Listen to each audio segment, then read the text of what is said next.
Magpo-post ako at bahala na kung sino ang manood. Paki-like and share naman, please.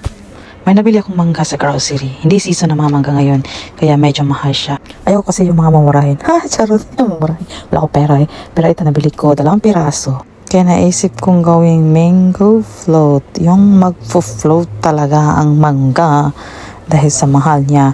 Kaya ito, ginagawa ko na. Madali lang palang gawin to.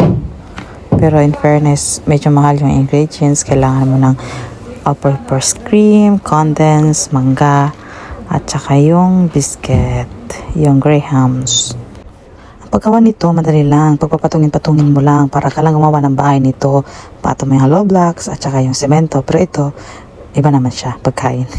Madali lang. Ano ba, ano bang voice over tayo? Walang kaganda-gandang pakinggan. Pero basta tingnan nyo na lang kung paano ako ginawa.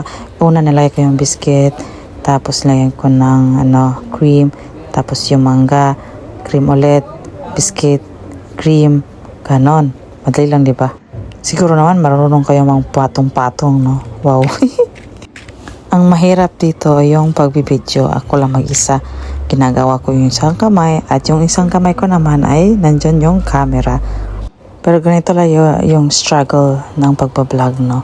Sige, vlog pa more. Kaya ang daming struggle at stress na nangyayari habang nagbi-video. Kailangan magandang kuha sa video mo at kailangan din masarap yung gawa mo. O, isakan ka pa, diba? All purpose, dual work. Oh, ayan na. Yung finale, ilalagay ko na yung crushed graham. Sa pinaka-top niya po yan. Pinaka-last na po. Dahil nabusan na ako ng cream. Ayan na. Sa isang pack na all-purpose cream at isang condense, nagawa ko ng tatlong pirasong disposable plastic ang nagawa ko nito. Isang pack ng graham at 2 mangga. Kung susumahin kung magkano ang nagpastos ko sa pagkain ito, ay ewan ko lang. Huwag mo nang itotal.